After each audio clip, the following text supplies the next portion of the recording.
And Jonathan Swan, my man, I'm a fan, personal fan. You've been crushing it with those interviews. Congrats on the award. People are always asking, how does Jonathan Swan get these politicians to open up to him? I'll tell you how. It's the Australian accent. Yeah, American journalists sound too aggressive. What did you do with the money? An interview with Jonathan Swan is like being interrogated by a koala bear. But Senator McConnell, don't you think it's strange that you and the devil have never been seen in the same place at the same time? Don't you think that's strange? Well, I guess when you go to hell, you'll find out for yourself. Stand up. And now, stand-up community subscribers and listeners from around the globe, it's time to Stand Up with Pete Dominic, where we ask the important questions that impact you, your family, and your community. Such as, if I enjoy the taste of overcooked eggplant, will I also like the taste of my own snot? Ew! And will the new Bored Ape Yacht Club metaverse hopefully be at least as interesting as my best psychedelic acid trip? And now, the podcast host who never needs an acid trip to travel to places unknown, Pete Dominic. Indeed, I do not, although I am considering it. I am considering some kind of psychedelic, some kind of guided psychedelic trip. That does sound like something I'd be open to someday, but not yet. I'm not there yet. I'm still scared. Very excited to have you joining me here on episode 594, I believe we're at.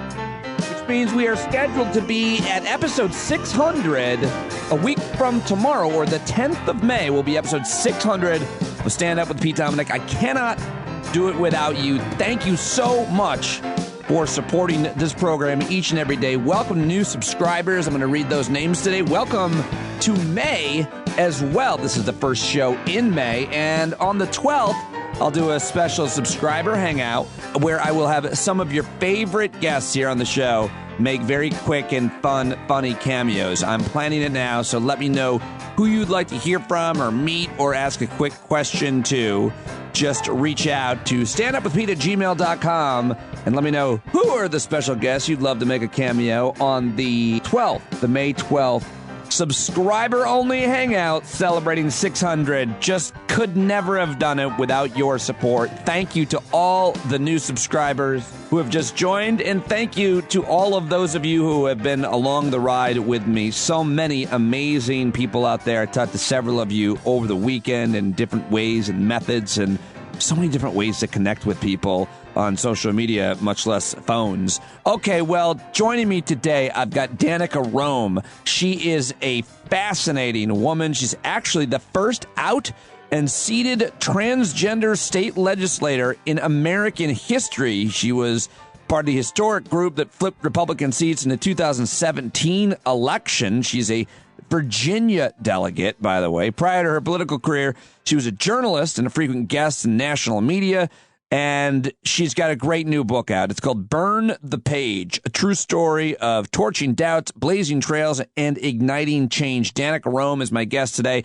Normally, I have two guests Monday through Thursday. I had a real scheduling snafu happen to me, though, yesterday. Oh, man. Mara Quint, who I talk to usually Sunday nights, was under the weather. I was supposed to schedule or talk with J.L. Colvan, mess that up, but that's going to happen this week. And I've got a lot of great guests joining me this week. Very excited to have Ali Velshi on. I think we're talking on Wednesday, so the Thursday show. But lots happened over the weekend, especially and specifically that it became May, folks. We're here. We made it to the 5th month of the year, the final month of spring, the bridge to summer, if you will, celebrating Mother's Day this weekend, if you do that thing. And also, you got the Armed Forces Day, May 21st. And then, of course, Memorial Day is the very second to last day, because there are 31 days in May.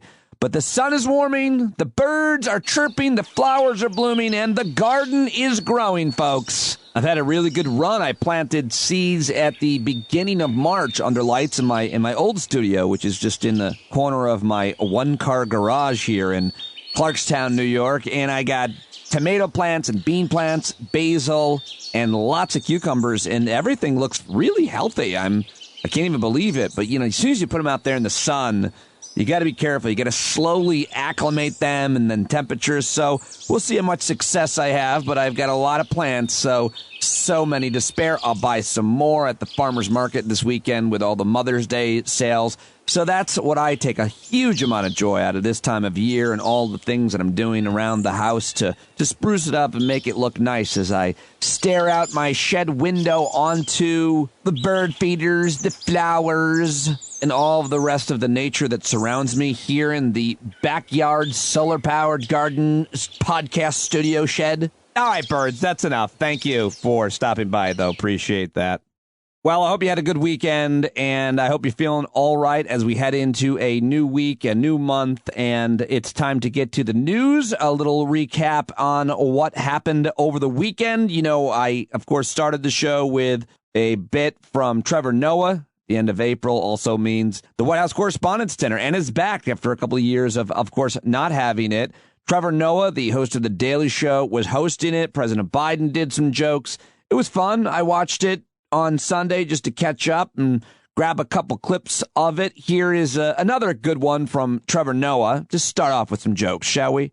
Now, of course, the real reason that it's such an honor to be here tonight is that we all get to be in the same room as the most powerful man in the United States. So let's give it up for Joe Manchin, everybody. Where is he? Is he there? Good to see you, sir. Good to see you. No, for real, Mr. President. Thank you for being here. Thank you for having me here. I was a little confused about why me, but then I was told that you get your highest approval ratings when a biracial African guy is standing next to you. So,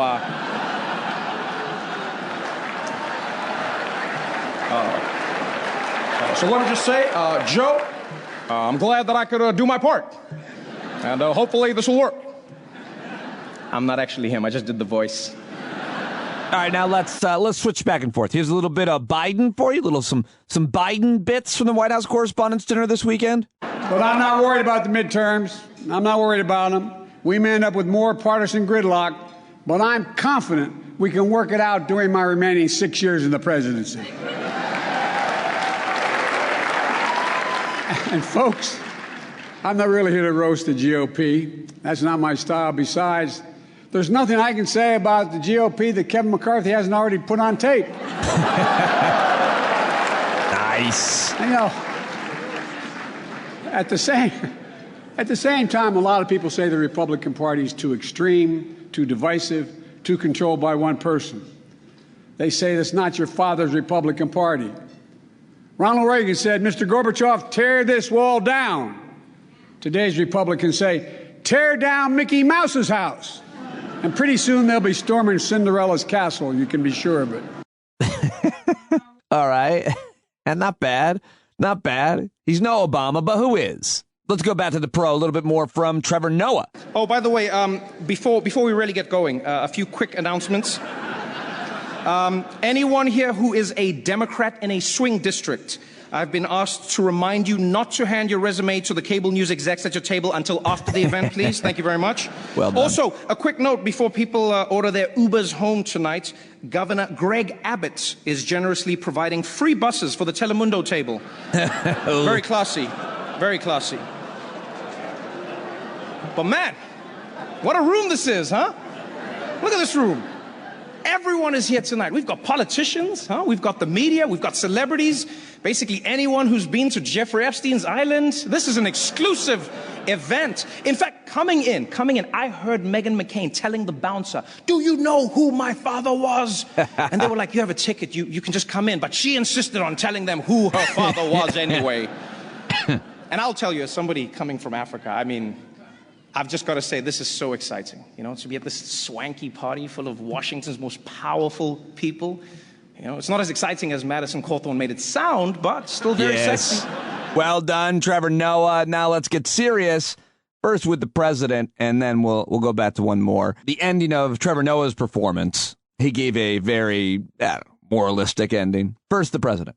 And folks, he's not kidding around. The First Amendment grants a free press extraordinary protection. But with it comes, as many of you know, a very heavy obligation. to seek the truth as best you can, not to inflame or entertain, but to illuminate and educate. I know it's tough, and I'm not being solicitous. The industry is changing significantly. There's incredible pressure on you all to deliver heat instead of shed light because the technology is changing so much. The system is changing. But it matters. No kidding. It matters. The truth matters. American democracy is not a reality show. It's not a reality show.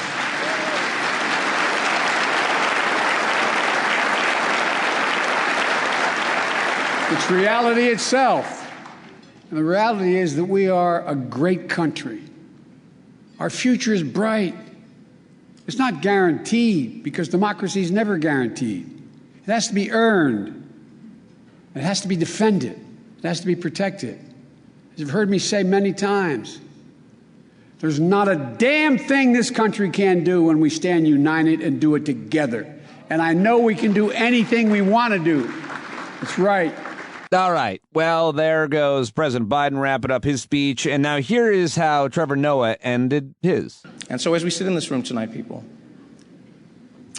I really hope you all remember what the real purpose of this evening is. Yes, it's fun. Yes, we dress nice. Yes, the people eat, they drink, we have fun. But the reason we're here is to honor and celebrate the Fourth Estate and what you stand for. What you stand for. An additional check and balance that holds power to account and gives voice to those who otherwise wouldn't have one. And like, I'm not just talking about like CNN or Fox or any of the other major organizations. I'm talking about everyone. You know, the young journalists we saw today, you know, intrepid journalists who aren't even in this room in Flint, Michigan, or that daring reporter at the Des Moines Register, or the unflinching local newscaster in El Paso, Texas. Every single one of you, whether you like it or not, is a bastion of democracy.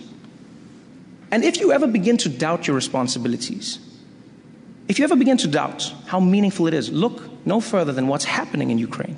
Look at what's happening there. Journalists are risking and even losing their lives to show the world what's really happening. You realize how amazing it is. Like, in America, you have the right to seek the truth and speak the truth, even if it makes people in power uncomfortable, even if it makes your viewers or your readers uncomfortable. You understand how amazing that is? I stood here tonight and I made fun of the President of the United States, and I'm going to be fine. I'm going to be fine, right?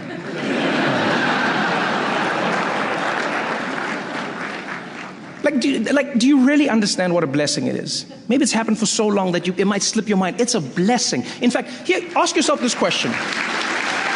Honestly, ask yourself this question.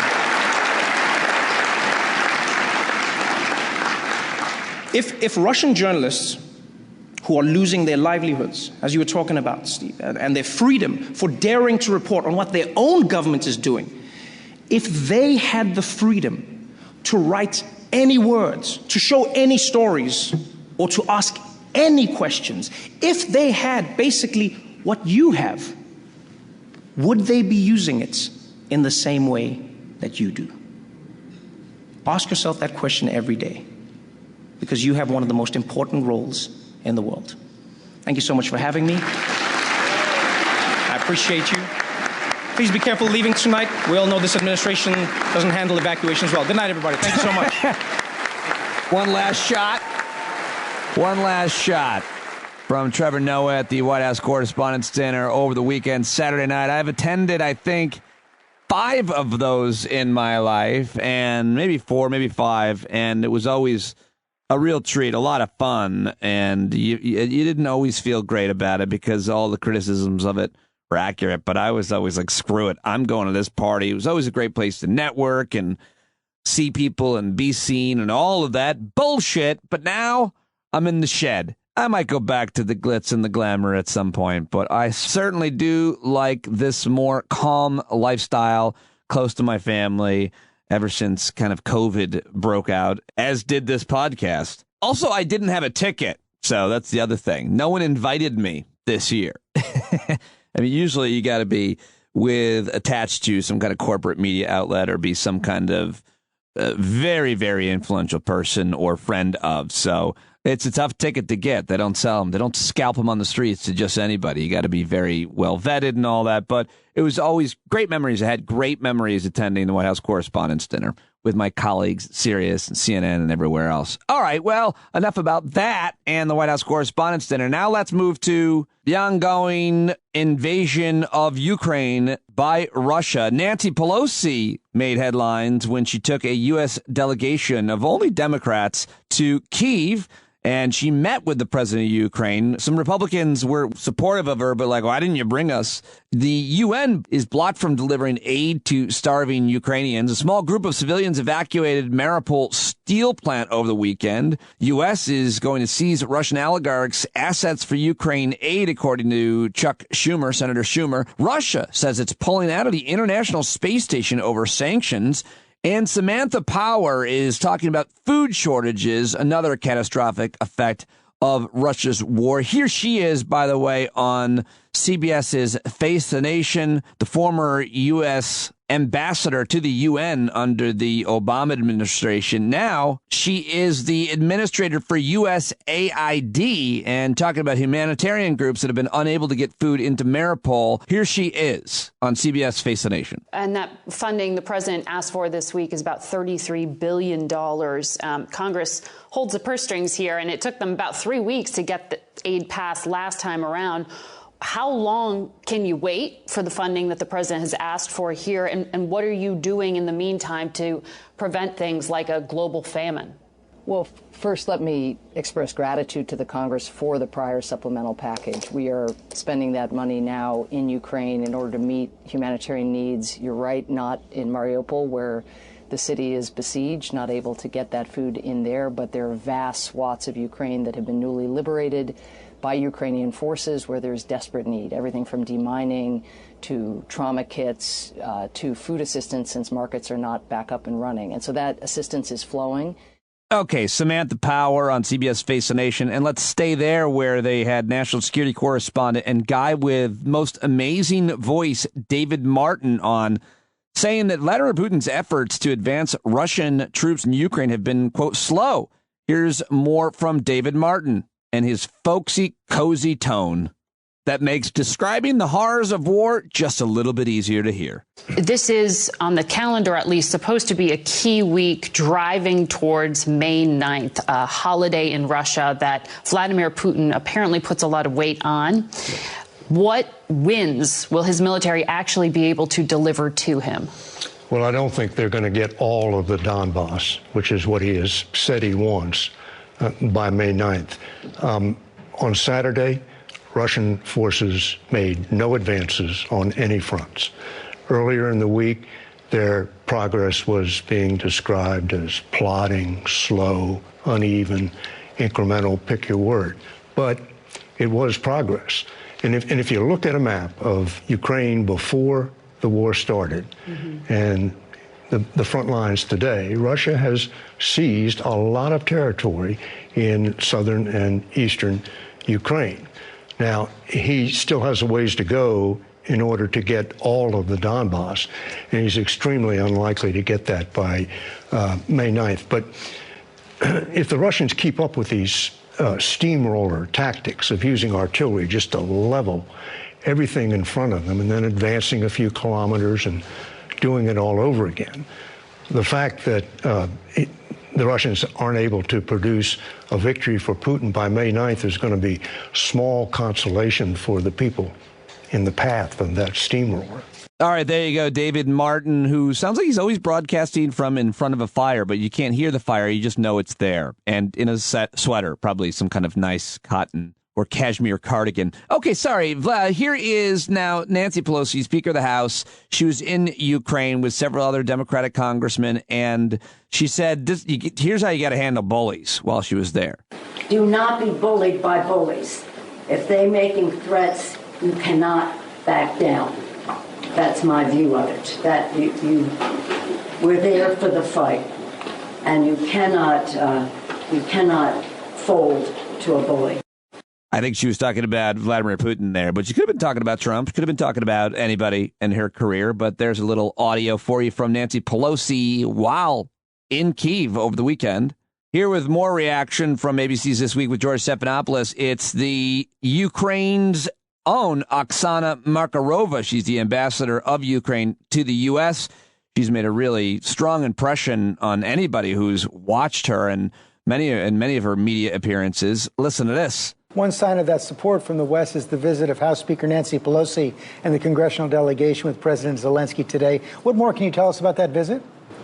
Well, we're very happy that right after a visit of Secretary Blinken and Secretary Austin, right after the visit of our Prime Minister here, it was a special delight to see Madam Speaker with the delegation in Kyiv meeting with our president. I think it's yet another sign of a very, very strong support that Ukraine has here in the United States. We feel and we know that Americans are our brothers and sisters in this fight for freedom, for democracy. And as we are about to review here in the United States the next package of support to Ukraine, which President Biden submitted recently to Congress, I believe it's very symbolic that Speaker Pelosi visited Ukraine. Okay, well, that is all of the audio on the clip show part for Ukraine, but I've got more. I've got more rando clips. Here is from Meet the Press over the weekend. Senator Menendez, he's a Democrat, talking about immigration. This is an issue that I haven't really played a lot or talked a lot about lately on the program, but that's because mainly I feel like the solutions are legislative fixes that the federal government has to pass, but Republicans don't want those fixes because they want the issue. And at the end of this clip, that's exactly what Senator Menendez says after he gets done talking about this Title 42 thing, which I really still don't have my head wrapped around. Here it is. Well, I'll tell you, Chuck, what I told them at our caucus last week. Title 42 is not the solution. It's part of the problem. Who wants to control the border would permit a provision that allows countless numbers of times that an individual can try to cross the border. That's what Title 42 does. There's no permanent adjudication of those who have a right under asylum and those who do not have a right, and then would have a order of deportation. And if they try to come back, there would be criminal penalties for it. That would stop it. There needs to be a comprehensive immigration plan. Our Republican colleagues, however, they want the issue. They don't want a solution. And there it is. Very well said, at least that last part. I don't really understand the ins and outs of this Title 42 thing. I probably should look into it and have someone come on the show and talk about it. But in terms of the issue on immigration, that's always been the case since 2013 that when Republicans voted for it in the Senate, comprehensive immigration reform, and of course, John Boehner, the House Speaker, wouldn't even let there be a vote on the House for fear it would pass. And they no longer massive comprehensive immigration bill with billions and billions for security, more than Trump ever got. I'm sorry to be a broken record, but when you hear anybody talk about immigration, I always think that that's where we should start. They want the issue. They don't want the solution, similar to guns and abortion, I think you could argue as well. But moving on, let's go to some other random clips. This is Elizabeth Warren. She was on State of the Union on CNN talking about the economy, trying to shine this turd. I mean, the economy really is obviously flying high, but there are warnings of a recession. Obviously, inflation prices have been higher than they ever have been in our lifetime, mainly as a result of COVID and the supply chain issues, not to mention, of course, the war, the invasion into Ukraine, which is having some effect. But here she is, Senator Warren on CNN. The president has created 7.9 million new jobs in the first 14 months that he's been in office. Unemployment is low, and that is a very good sign. GDP is high. We're still seeing growth. So, sure, there's plenty to worry about. Obviously, Ukraine is another unknown in that. But I think that for me, it's less concern about recession over the long arc and more about the immediacy of what's happening to American families and what we in Congress, what our administration can do about it now. We do those things, you get the fundamentals back in line, and I feel better about where the economy goes. Okay, Elizabeth Warren on ABC's This Week. And now let's check in with CNN's Dana Bash on State of the Union, where she had what's now described, I guess, as a moderate Republican governor, Asa Hutchinson, on of Arkansas. Asked him about what's going on in Florida. Your fellow Republican Governor Ron DeSantis of Florida signed a law effectively punishing Disney for its criticism of legislation restricting how sexual orientation and gender identity are taught in schools. Do you support DeSantis's move against Disney? Well, first of all, Disney has handled this very poorly. Secondly, the law that was passed is, to me, common sense that in those grades, those lower grades, you shouldn't be teaching sexual orientation and those matters that should not be covered at that age. But I don't believe that government should be punitive against private businesses because we disagree with them. That's not the right approach either. And so to me, that's the old Republican principle of having a restrained government. And so let's do the right thing. It's a fair debate about these special tax privileges. I understand that debate. But let's not go after businesses and punish them because we disagree with what they said. So DeSantis overstepped. Well, I disagree with it. I disagree with a punitive approach to businesses. Understood. Businesses make mistakes. They shouldn't have done there, but we should not be punishing them for their private actions. Well, there you go. Asa Hutchinson being true to his conservative and American values on that one, I think it's fair to say. And I think he's considering running for president, too. So that would be interesting. And now let's stay at CNN and head over to Reliable Sources with Brian Stelter, where CNN contributor David Zurowick sounded the alarm over Elon Musk's Twitter purchase as he warned of dire implications of socio-political discourse if it were to fall under Musk and Mark Zuckerberg's control without stringent regulation like the rest of media. And he really loses it here, and I'm all for it. The question, you can't really hear it, is, are you pro or con Elon Musk? So quite the binary, and Zurowick runs away with it. Are you pro or con Elon Musk? No, I think there's a bigger problem that when we focus on the personalities of people like Elon Musk and people say, oh, I think Elon's thinking this or that, there's a bigger problem here about how we are going to control the channels of communication in this country. In 1927, we had the Radio Act. 1934, the Communications Act. Congress stepped in. We made rules. FCC wasn't great, but it's still regulating the broadcast industry. You can't use vulgar language. You can't do all these things with speech.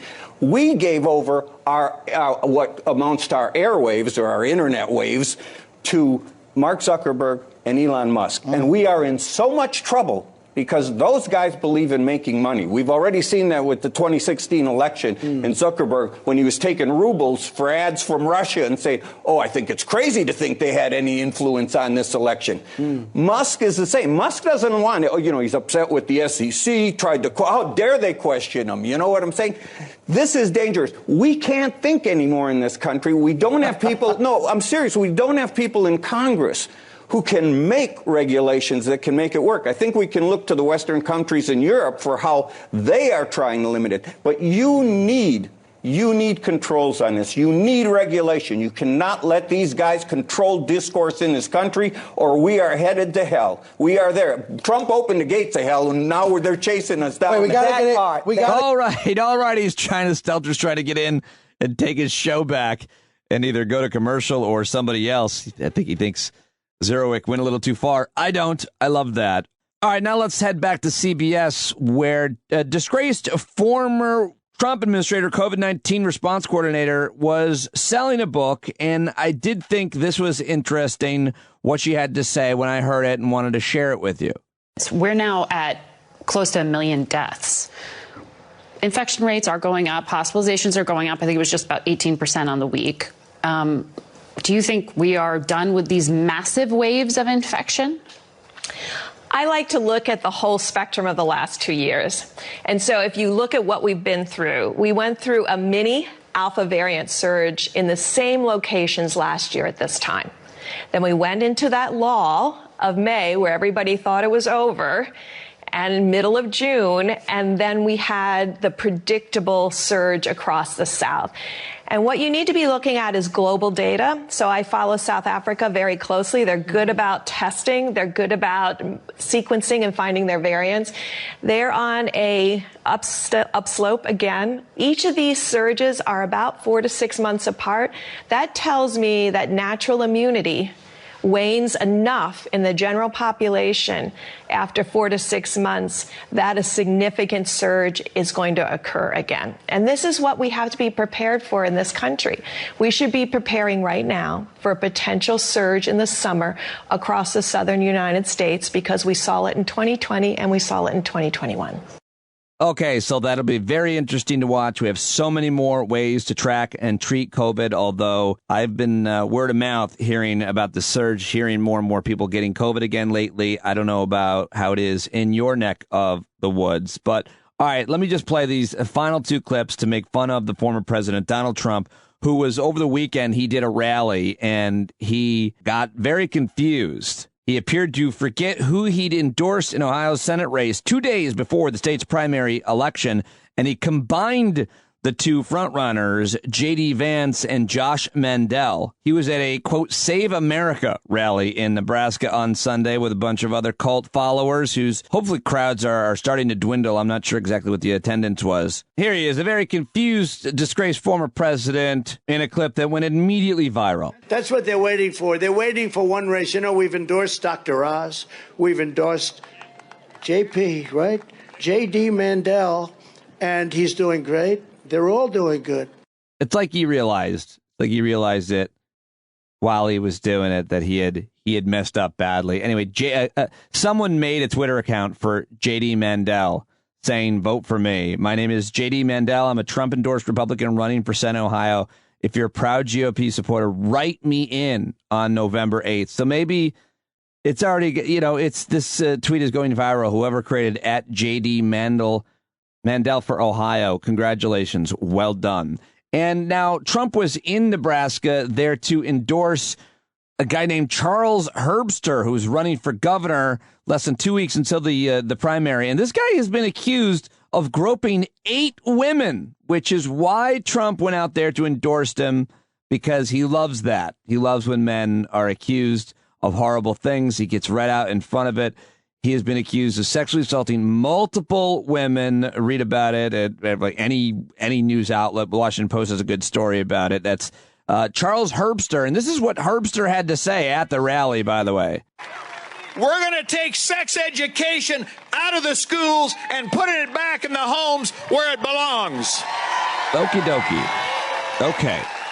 Going to take sex education out of school, put it back in the homes where it belongs. Worth mentioning that teen pregnancy has been dropping since 1991 because, of course, sex education works, is my understanding of it. I'll have to talk with Aaron Carroll about that next time. I think he's got the stats.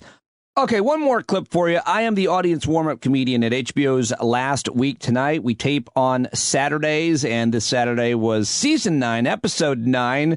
And here is the audience I warmed up. I'll just give you one more laugh. 2 minutes of the opening of Last Week Tonight on HBO. Thank you so much for joining us. It's been another busy week. The Russian invasion of Ukraine entered its 3rd month. Elon Musk continued to musk everything up. And Madison Cawthorn, Congress's freshest-faced idiot, brought a loaded handgun to an airport again. But instead of that, we're going to focus on this year's elections. A lot of governors and local officials are on the ballot this year, and some have been trying to make a splash with big stunts, like Ron DeSantis, governor of Florida, and a man who has what I can only describe as Green Book vibes. Now, we've talked before about his Don't Say Gay bill and Disney's belated condemnation of it. Well, last week, DeSantis took a bold step to retaliate. As promised, Florida Republican Governor Ron DeSantis signing a law ending Disney's self-government and tax breaks. The self-government at Disney is called the Reedy Creek Improvement District. It provides fire, EMS, electricity, and other functions like any other government would. Yeah, it's true. In the part of Central Florida where Disney World is, the company technically functions as a self-contained government, providing essential services, except, crucially, a morgue. Why? Because no one, look at me, no one has ever died at Disney. And No one will ever die at Disney. Do you hear me? There is no fucking morgue at Disney. Nod if you understand me. Very good. Oh, you gotta love John Oliver. A great episode, season 9, episode 9. I highly encourage you to watch the rest of that segment and everything else that show does. So good. I always learn so much, and I'm super proud to be a very small part of it. Great group of people that work on that show as well. Okay, so, well, that's all I've got for the clips. I did an extra long news segment today because I've only got one guest who's great. Danica Roem is coming up. I think you'll love my conversation with her. But first, it's time to get to all the rest of the headlines I've got for you real quick, rapid fire style. Time for the news dump. And, of course, Pete Coe has written a new jingle for us. This jingle is based on a story about planet-warming emissions from cow burps that have been seen from space. Take it away, Pete. Belching cows at dairy farms, satellite picks them up. It's a really big source of methane on today's news dump. Oh! That is very well done. I'm sorry I stepped on it. Very well done, sir. Not easy to do. You nailed it again. Send your news dump jingle-inspired news stories to Pete Coe. He's on Twitter, at PeteCoeVO. Now let's get to everything else I've got for you. First, this is hilarious. The MyPillow guy, Mike Lindell, returned to Twitter and was immediately rebanned. Thought that was a funny one. If you're an investor and you pay close attention, you probably already know about this, but here's the headline. The S&P 500 is down 13.8% in 2022, the worst year-to-date performance since World War II. The stock market plunged on Friday. Dow Jones Industrial Average down 939.18 points, or 2.8%. Tech stocks were particularly hit hard, with the NASDAQ down 4.2%, and I guess this means I've got to talk to somebody about this week. Airbnb has announced that they're going to allow employees to permanently work from home. How about that? Most Airbnb employees will never have to return to the office again. The company's announced it will allow workers to permanently work remotely. You can work from your home or the office, whatever works best for you, said the CEO, Brian Chesky. He said the new policy was informed by the fact that Airbnb had its most productive 2-year period ever, while employees worked from home during the pandemic. This is where the world is going, he said, and I think that's a very interesting trend, which is why I just talked about it with Matthew Kahn, who's written a book about it, and I really pay close attention to those stories. How's it going for you? What's changed for you at this point in terms of your work? Working from home, the commute, your job itself? All right, how about this? Amazon to stop offering paid leave for employees with COVID-19. Told workers Saturday that they're going to stop offering paid leave for anybody that has COVID-19. The online retail giant originally offered 2 weeks of paid time off for COVID before reducing the amount of paid leave to 40 hours in January. And under this new policy, which takes place on Monday, U.S. employees will get 5 days of unpaid leave to recover from the virus. Amazon said the change stems from the widespread availability of COVID vaccines, revised guidelines from the Centers for Disease Control and Prevention, and their absolute uncorruptible constant greed. I mean, I don't know, maybe that's too far. Especially since we order from Amazon all the time. While I was criticizing Amazon, a package probably landed on my doorstep. Hypocrite, I'm a hypocrite, yeah.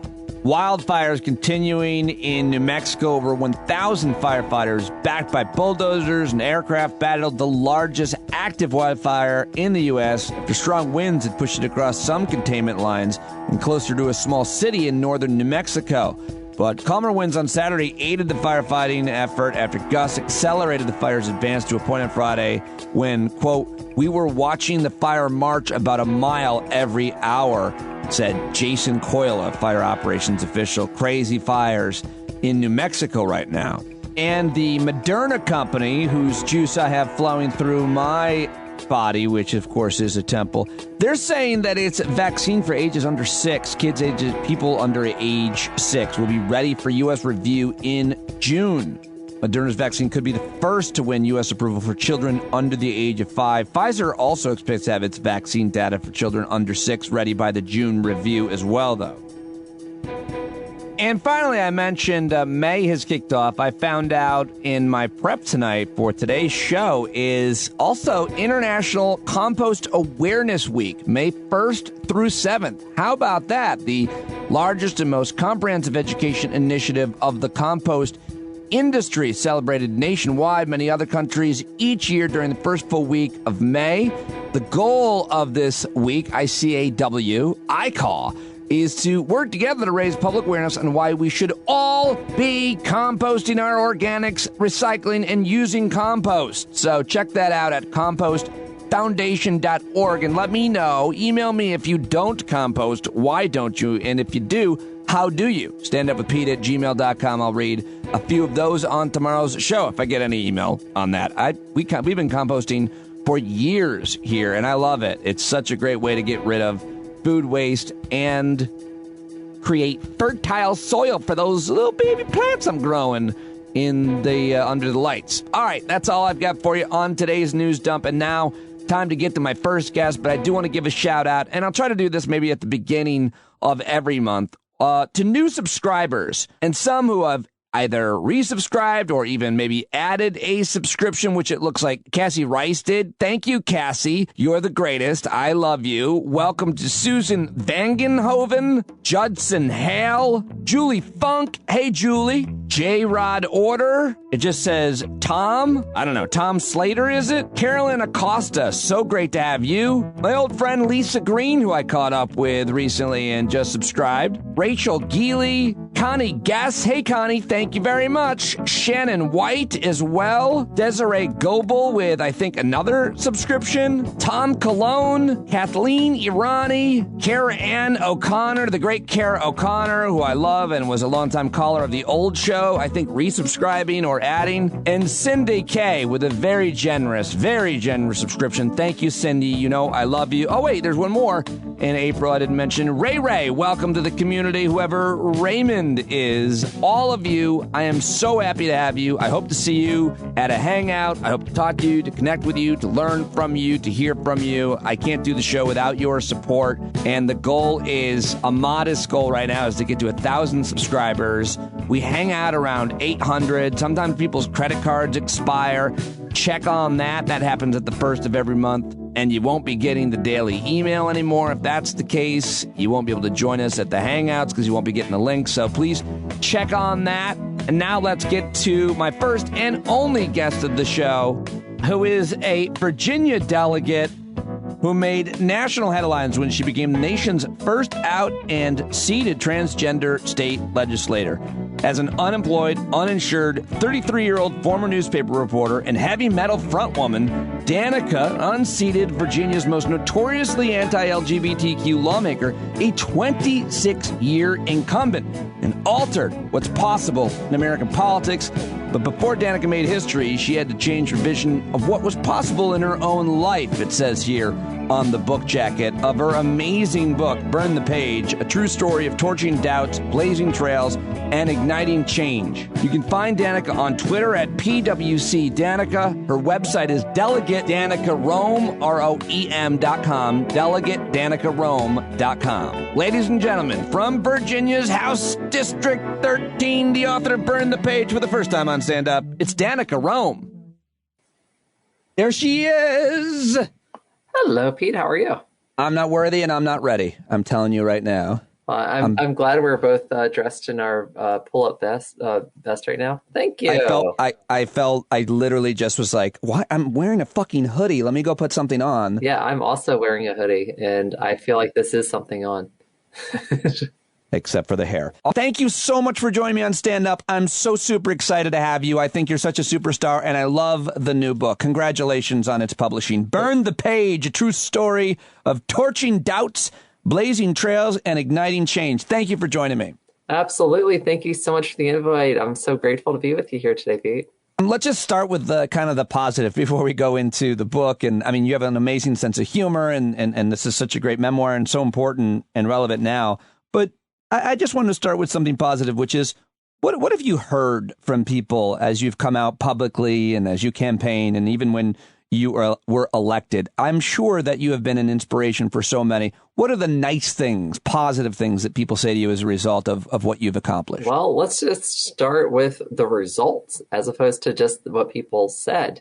When I earned my first election in 2017, and I detail that very much in terms of how we did that in Burn the Page. Right after that election, I heard from someone in Colorado named Brianna Chateau, who said, hey, I always wanted to run for office. I didn't know this was available for, people like us. And, what advice do you have? And I said, well, go through the LGBTQ Victory Institute's candidate campaign training program, just like I did. And so she did. And I said, and go through Emerge Colorado's candidate campaign training program for Democratic women, just like I did with Emerge Virginia. And she did. And then in a race that no one saw coming, she flipped it red to blue that fall in 2018. And she was one of 3 trans state legislators elected the year after I was elected. And so what it showed was that in 2017, when 8 out trans people won nationwide, and I just happened to be one of them, I was just the only state legislator among the group, that when we won, we showed people the politics of what's possible. And we wanted to encourage people to be able to succeed because of who you are, not despite it, and not for what discriminatory politicians tell you you're supposed to be. And now we went from 0 to 1 to 4 to now 8 outstate legislators who are trans, including the first state senator, Sarah McBride, who's my friend out in Delaware, the first native trans woman, over Stephanie Byers in Kansas, which is also amazing. Yeah. And you look at, where they are, and that you have Rosemary Ketchum in West Virginia, of all places, along the dozens of out trans state or local elected officials, I should say at this point. And what I think everyone is showing is that, hey, you know what? It's one thing to talk a good game. It's another thing to deliver on it. And when we won in 2017, we inspired people from across the country, not only to pursue politics, but to be their authentic sense of self, and to, as we said in my 13 years of Catholic school, be who you are and be that well. And as I like to add to the end of that, thrive because of who you are, not despite it. That was a motto at your Catholic school. Yeah, there was a quote from St. Francis de Sales. So there's 2 things that you learn in Catholic school. One is that quote from St. Francis de Sales, and the other thing that you learn is conversion therapy does not work. Were you subjected to it? Insofar as, well, let's put it this way. I was a closet case, but when you are like celebrating mass on Fridays and your priest is giving anti-gay, homilies, that's wildly unhelpful. When you have to fill out a question on a test, which I mentioned in the book, where the supposed right answer is supposed to be that homosexuality is wrong because God created Adam and Eve instead of Adam and Steve. Like, well, actually God created Adam and Steve as well. And sometimes Adam and Steve are super cute together and they need to get married.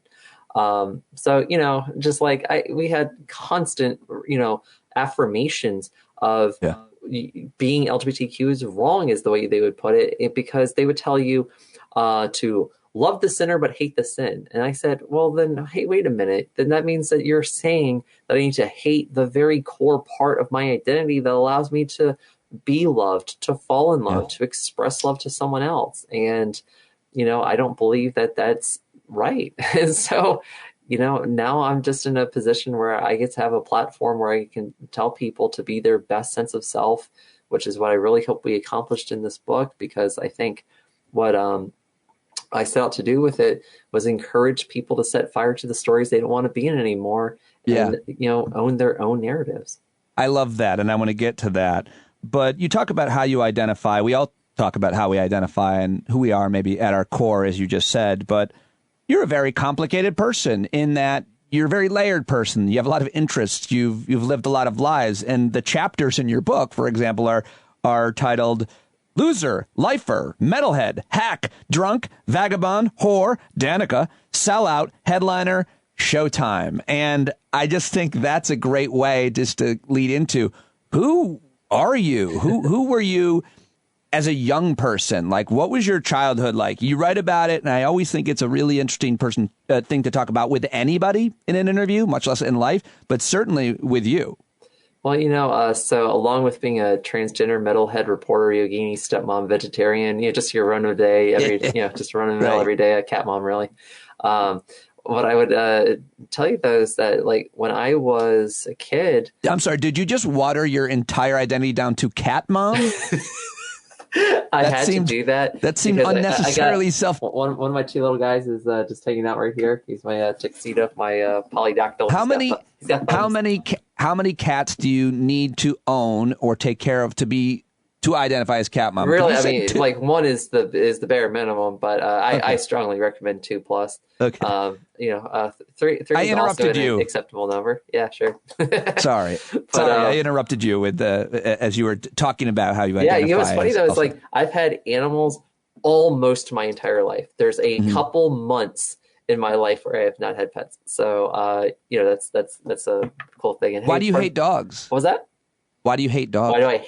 Well, here's the thing. I mean, just the slanderous lies that are coming from Pete Dominic. Well, I came up at the Colbert Report, so that's my interview style. Just insinuate that you hate dogs because there aren't any there. Well, what's funny is if I were to take that and put it in the political context, right, of the importance of owning your own narratives. I've been asked by a few reporters why I included a bit in the book about, one of the chapters starts with a bit of self-opposition research where it said that I had performed a keg stand, that my friends yelled, "Suck it," as I was doing it.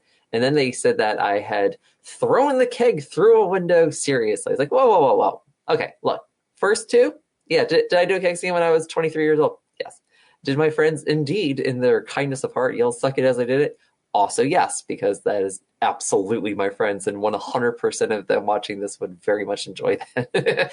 At the same time, did that last part happen through the window? No, because number one, I don't have the upper body strength to be able to do that feat. And number two, someone would have lost their security deposit if I did.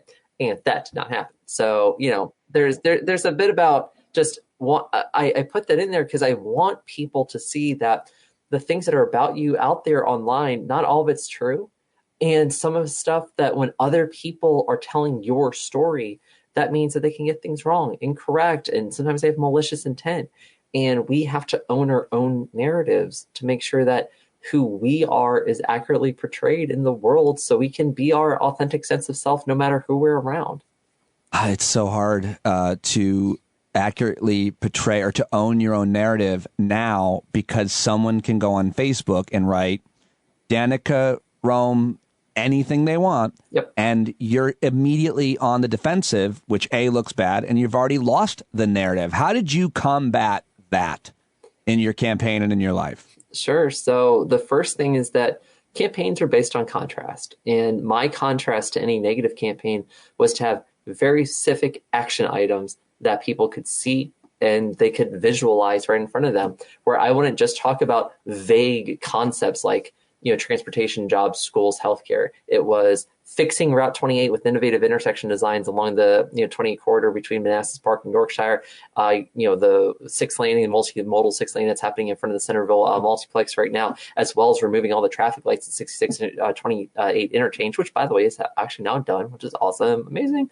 And then I would talk about we need mass transit out in Haymarket and Gainesville. And so I voted for the funding that delivered the first commuter bus OmniRide that links Haymarket and Northern Gainesville out to 5 metro stations a day over in Arlington. I talked about, instead of just healthcare, about expanding Medicaid, so that at the time we were projecting 400,000 people, including 3,800 people of the 13th district, would be able to be enrolled in quality affordable health insurance. After my predecessor voted against it, and what do we do? May 30th, 2018, I voted for it, and on January 1st, 2019, after enrollment began, we've now enrolled more than 650,000 Virginians in Medicaid expansion. Wow. Those are 650,000 people not left uninsured during a worldwide pandemic. And for teacher pay, I've now gotten a chance to vote for teacher pay in each budget that I've gotten a chance to vote for.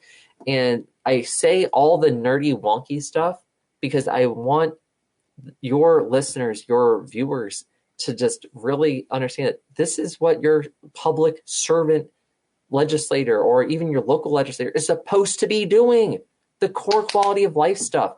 And when you lay out specific agenda items, you do it as a means of accountability so people can say, they can follow along with you and say, hey, you're doing this, you're not doing this, you said you would do this, and now you're doing it this way, da-da-da. But so many people are afraid of that accountability. They just campaign on vague platitudes and bullshit. That can't be how our politics is conducted. We need to be real with people. And that's why as a reporter turned legislator who spent 10 and a half years vetting facts, going through an editorial process and reporting the news as it is instead of how other people wanted it to be, I had a transferable skill set that I was able to put on display and say, hey, follow along, hold me accountable. I am totally okay with that. And now 32 of my bills have been signed into law because I laid out that roadmap, and they've all happened with bipartisan support from a trans woman in the South. If I'm able to do this, I think a lot more people can be successful too. How were you able to do it, especially given the fact that your opponent was a 26-year incumbent who was, in my opinion, my words, vile when it came to so much of, well, how you identify and LGBT issues in general? I mean, how does a district elect that guy over and over and over, and then you? Like, I don't understand. So I had a couple of reporters ask me during the 2017 campaign. They said, like, well, if he's as problematic as you say he is, then why does he keep winning? I go, oh, because he hasn't run against me yet. And so they're just like, like, hey, do you have your head up your ass in that comment? Just like, no, I'm a lifelong resident of the 13th District. I was born at Prince William Hospital, September 30th, 1984. I'm speaking to you from the Manassas part of Prince William County right now at age 37.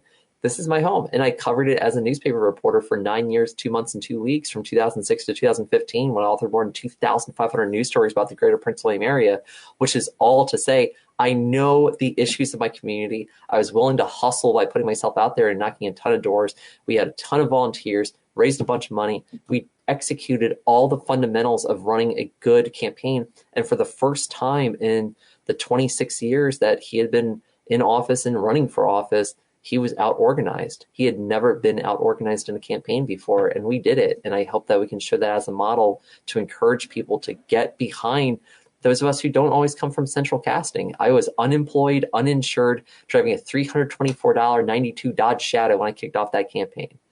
That was someone who was electable, it turned out. You were not one of those elite rich journalists. Yeah. Because of all that money in community newspapers. Absolutely. Let's go back to your childhood. I really want to kind of dig into the story that you tell about growing up. What was it like growing up there? And when did things become confusing, if you will?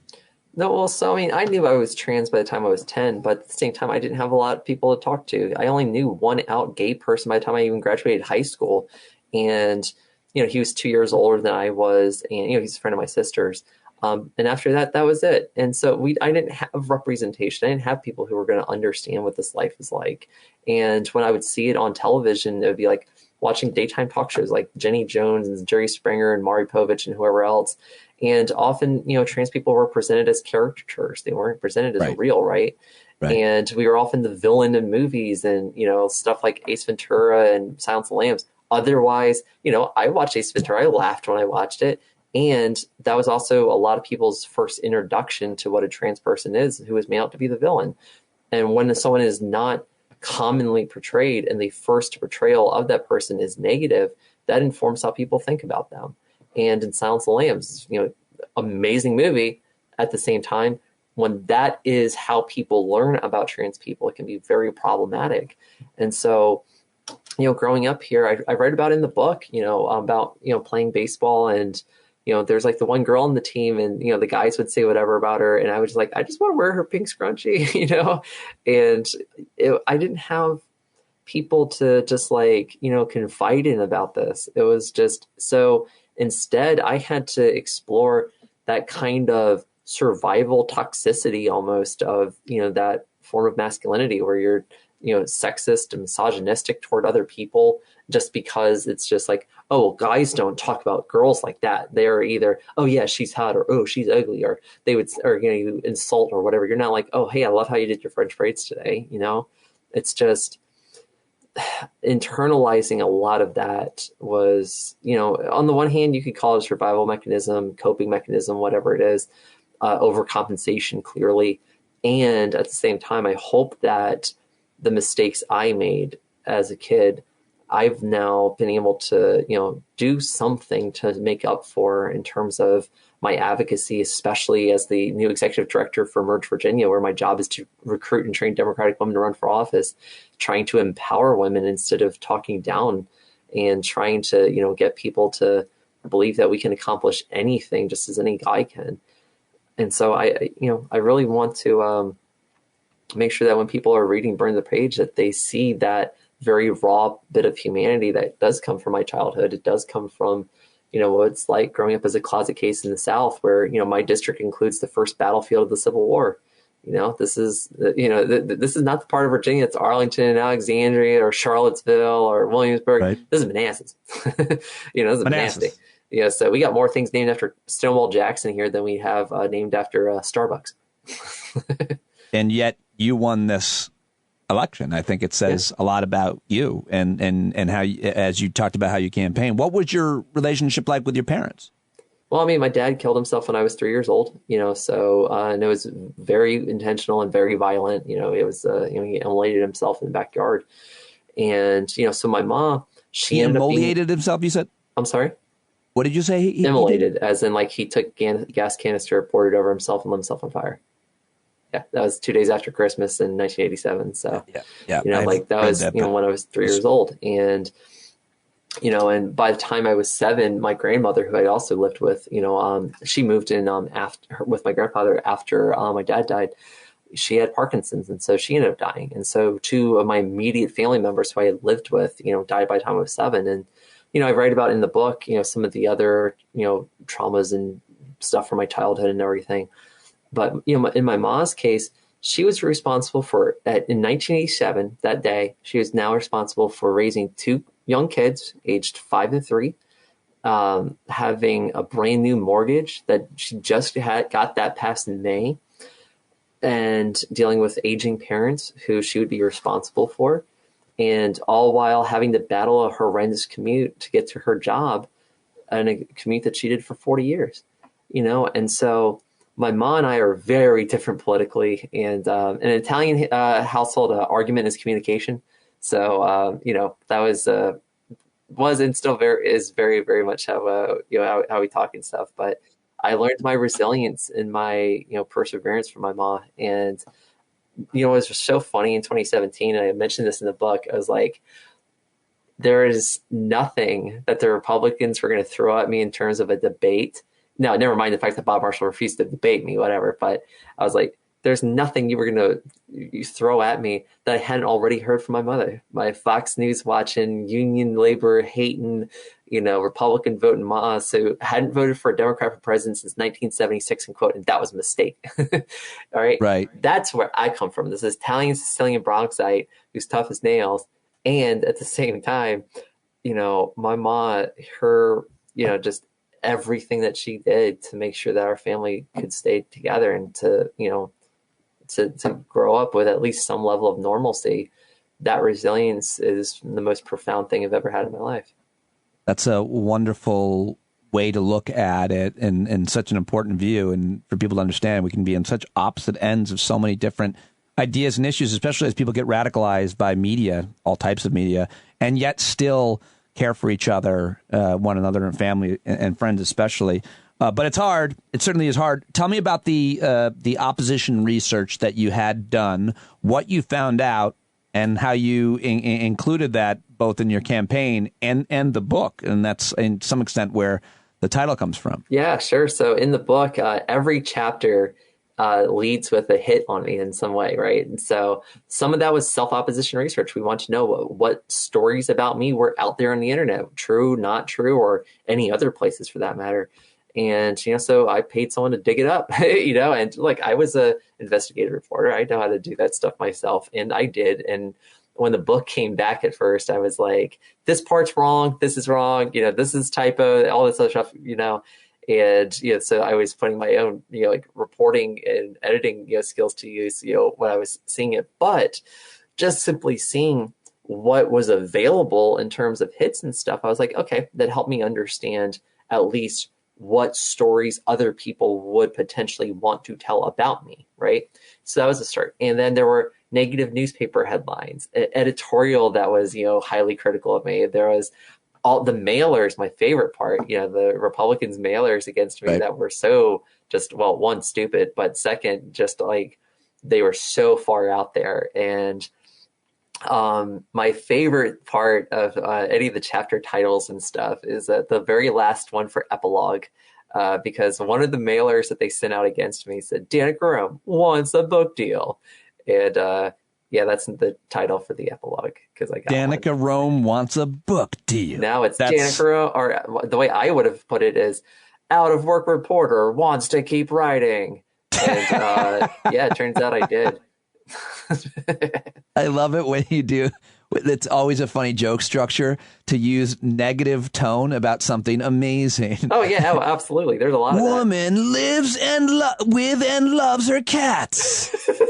Do you know how many times in 2017, like the same mailer that had the thing about what was it? The thing about the book deal. It starts by saying, Danica Roem, born male, has made a campaign issue out of transitioning to female. And it's like back backdrop with red scary font over it and everything, So wait, born male is like happy music. Yeah. Just like and hanging out there, just so you know, it's right there. And while they're doing it, it's like, transgender candidate is transgender.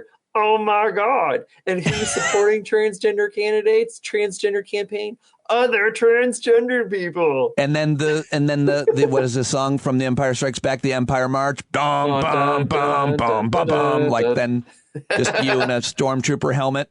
Yeah, you know, they tried that, but I found that the Emperor Palpatine makeup was not a good fit for me. So I really decided that maybe a little bit more Leah was a little better, and it turned out that worked. That's awesome. And a lot of it, though, isn't awesome. Just so many more stories in Burn the Page. A true story of torching doubts. What doubts did you torch? Well, geez, could a trans woman be elected, right? Could or the rest of it. Like, I'll even go back to when I was being recruited to run for office, and Delegate Rip Sullivan, who's the recruiting chair of the House Dem Caucus, he says to me, I'm less concerned about you being transgender than you being a metalhead. And, I'd fronted heavy metal bands for 12 years. And so that was something that the Republicans were very happy to pounce all over. And why? What's the wedge there? Everybody loves the liberals and conservatives. Republicans and Democrats all love heavy metal, don't they? It's that they have bad taste in music when they attack me. That's all it comes down to. But no, like one of the things that, like, my band shot a comedy music video in 2012, and they tried to use that against me, where they were just like, and Danica Roem implied, and this was a direct quote from the then executive director of the Republican Party of Virginia, who said, Danica Roem implied that she performed group oral sex in a public restroom. And my response in the book is implied. And then after that, I thought it was pretty direct. But what I was really trying to do with that is find the humor when you get attacked. And this is the more general thing I want to just tell people, is that when other people are awful to you and stuff, you have a choice in that moment. Are you going to take that information and allow it to just fester and bring you down? Or are you going to find a coping mechanism that's healthy, that is based in resilience, and flip the script on it and find a way to make it work for you? I love stand-up comedy. I grew up on a very steady diet of George Carlin. And so when people say negative stuff to me, I try to find the humor in it. And that's what I did with that. I mean, what else am I supposed to do when there's a Washington Post headline about me 2 weeks before my election that says Marshall Ad accuses Roem of lewd behavior in old video of her band? Like, well, then I can either, be like, oh my God, I've been attacked in the Washington Post. What will I ever do? Or I can make a joke about it, pivot to the real issues that we're dealing with, and then go and own my narrative. Yeah, it's something like, yes, I engage in lewd behavior, and I want to bury your power lines in this district, right? Or in very many cases, prevent them from even happening in the first place. But that's a different story. But the idea is, like, don't get distracted with the attack ad. I want to improve your life. That's right. That's right. And look, and here's the other thing. When Donald Trump in 2016 bragged about sexually assaulting women, and his whole thing that was, locker room talk and everything. It's like, well, then what the hell in my background disqualifies me from running for office? I'm like, what? Because you made a funny video once? It's like, yeah, give me an effing break. So that locker room talk. Look, in that regard, the dam has burst, and you cannot be from central casting and still perform well and do well with constituent service. This is why not only have we passed 32 of my bills into law with bipartisan support, and our Republican governor just signed 9 of my trans Democratic bills. But what have we also done? We're badass at constituent service. We show up. We've had more than 30 town halls in my district, and surrounding area. It's just, I want people to, get out of this book that sense of, hey, wait a minute, this is for me too. And as I said in the book, this is your America too, and it's time for you to run it. Yeah. I love it. I love it. I love it. I love you. I'm so inspired by it. I really appreciate you joining me. I know you have other interviews to do. I hope listeners will go buy the book, Burn the Page. And I hope that you'll come back and talk to me whenever you want about these issues. I love talking policy. And I think that the stuff that you've done and the stuff that you've accomplished is really interesting and important and really great role modeling, not only for why people should run, but for what once they get elected, they should do. So congratulations and thank you. Thank you so much, Pete. I'm so grateful that you brought me on today, and good luck with everything you have ahead. Thank you. All right, there she goes, Danica Roem, everybody. Delegate Danica Roem. The new book is Burn the Page. Check her out on Twitter at PWC Danica. Let her know that you heard her here on the show, and that is the show. Sorry I didn't get 2 guests on. We'll get back at it tomorrow, where I've got from Parent Nation, Dana Susskind, scheduled to talk to her for the first time, and Tim Wise going to join me, and we'll go over his latest essays, which is always awesome. That's tomorrow. But that's all I got for you today. Thank you very much, Pete Coe. Welcome to all the new subscribers into May. I love you guys. I can't do it without you. And I hope that you're out there trying to be the change you can see in the world, because you inspire me to be just that each and every day. John Carroll, sing us out. Take us away, brother. Talk to you tomorrow, folks. Stand up. That's right.